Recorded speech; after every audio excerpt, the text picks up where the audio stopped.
hii ni siku ambayo inasherekewa vile tumeambiwa hapo mbeleni dunia mzima kila wiki ya kwanza ya mwezi wa 7. So director alieleza hapa, ambaye pia ni katibu wa kitambo, kwamba ilikuwa iwe tarehe 4 ambaye ni Jumamosi. Tukaona ni vyema tufanye leo kwa sababu ya vile ambavyo tunaelewa hapa nyumbani vile tunakaa. So naomba sana tuweze kushirikiana kwa hii siku, na nimefurahi kwamba mmejitokeza. Na kutoka Nairobi Ministry, the Ministry of Cooperatives is aware of this day, and they planned that we celebrate this day and we remind ourselves how far we've come. Kwa sababu ya hiyo ndio maana mwaka huu mada yetu kuu ni kwamba we are doing our theme for the year ni cooperatives for a peaceful world. Simbaka hapo tunaelewa inamaanisha nini? Cooperatives for a, tuseme pamoja, mada kuu ni gani? Cooperatives for manake tukijumuika pamoja kama Wakenya ama wafanyabiashara, tunaleta uwiano kati yetu ambapo tunaishi kwa amani. And hii ni jambo ambalo ni rahisi sana, kutokana na kwamba hamwezi kuja pamoja kama hamuna madhumuni moja. Si ni kweli? You must have a common objective for you to agree to work together. Ndio wana ina antwamento. Nige ndio tuleta amo no kujinua kibiashara, kupata mazao mazuri, kupata soko ya mazao yetu, kupata bei mzuri ambayo tunaweza uza mazao yetu. Vile vile pia kuweza kuja pamoja kunegotiate katika misaada ambayo tunapatiwa kutoka benki yetu ya cooperative ambao wako hapa, insurance yetu ya cooperative amesema wanapeana insurance ya mifugo, mimea na mambo mengine mengi. So ndio maana tunasema when we are together we are stronger. Si ni kweli? Abagote bamna nyamanke yakora bokimake monu oyingo sole gaguli taliba kero tole abake. When we come together we clear a mountain. Tunaweza kupanda mlima tukishirikiana pamoja, manake umoja ni nguvu. So hii ni movement ambayo ilianza 1908 wakati in the world. The movement started in 1908 in the world. Here in Kenya, I think it was started in 1945 before we got independence, ambapo wazungu waliweka sheria wakati walikuja wakachukua White Islands zetu hapa Kericho, wakaweka majani chai, huku kwa Kikuyu wakaanza na kahawa, Pyrethrum ilikuwa I think pande ya Nyandarua sana sana. So wakajiunga pamoja wakaanza cooperatives, and they enacted an act around that time in the early 1930s which was running with these cooperatives, but they did not allow sisi wa Afrika kuwa katika hiyo cooperative movement until 1945, and we got in now fully after independence, which was in 1963, and therefore we've come a very long way with this cooperative movement. So I want to appreciate His Excellency the Governor, of course, through Honorable Waziri Omwenga ambaye ako hapa leo kwa sababu ana represent governor wetu. Ameona ni vizuri watu wetu wa Nyamira katika hili jimbo tukuje pamoja katika haya makundi ili tuweze kushirikiana. Na ni nini governor wetu amefanya katika kusaidia haya makundi? Kwanza, hiki kikundi ambacho kinaongozwa na Mwanza, nimeona wengi wenu mnamjua, mnamuita commissioner, ni watu wamefanya kazi nzuri sana. Jambo la kwanza ni kusaidia kutatua mizozo kadha kwa kadha ambayo inakuwa katika vyama vyetu. Wanakuja wanawasikiza, alafu wanawapatia mwelekeo. Sisi kama department in your societies or cooperatives, the most important thing we do is to give oversight. Kila kitu ni nyinyi mnapanga.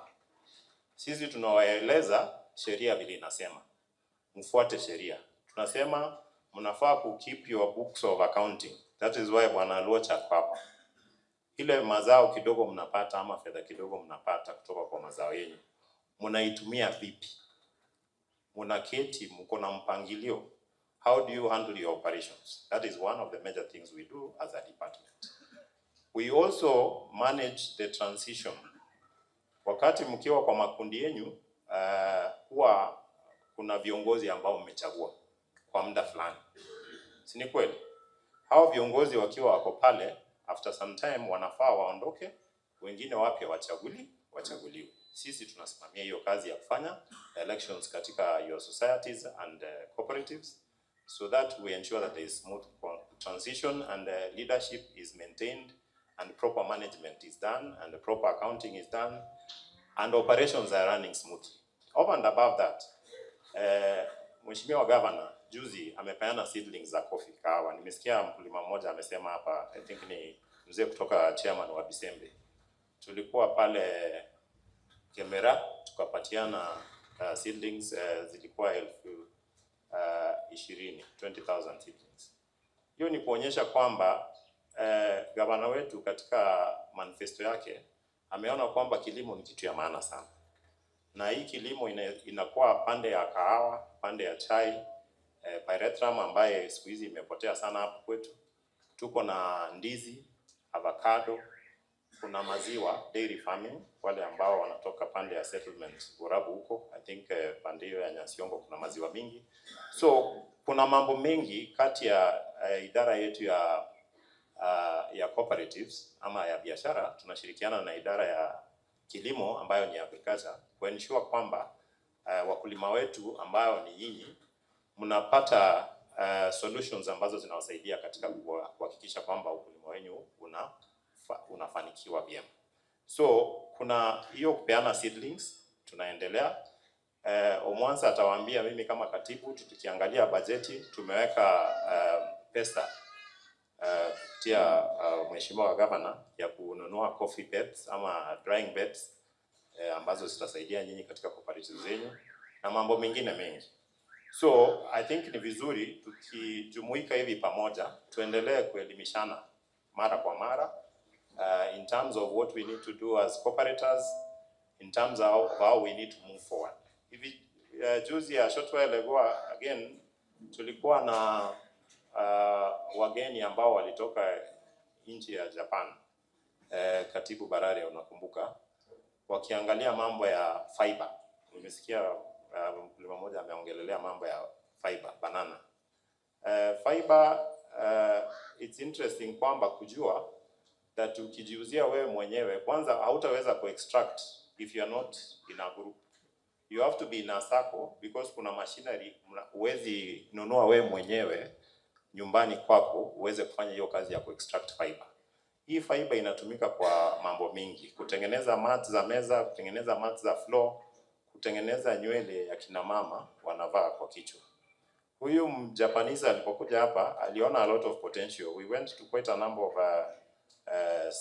circles that are producing fiber na aliona potential kubwa.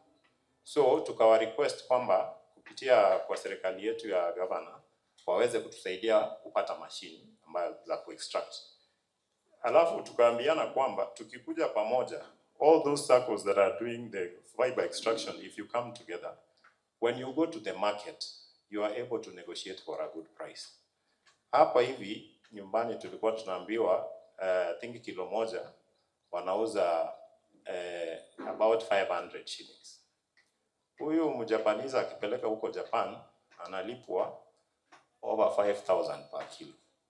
Si itakuwa vizuri tukiungana pamoja, badala ya kuuzia hao watu middlemen hapa, sisi tuweze kupeleka direct tupate hiyo 5,000. Sitakuwa vizuri? Kwa sababu na watu wamingi. Kina kigente kenene kiwo chamu tuweze kushirikiana pamoja ili tuweze kuinua hii ushirika yetu kwa vyama na kusaidiana.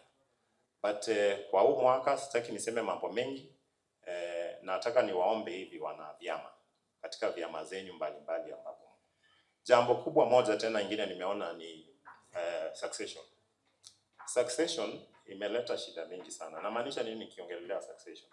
Succession ni kwamba mimi ambaye nimesimama hapa mwaenga uchatiko kusosiro gorogaiga na waseito mwaka agorogutata mumanye geseki ya moya letarasira no ale mwaka ule around 100 years. We thank God for him.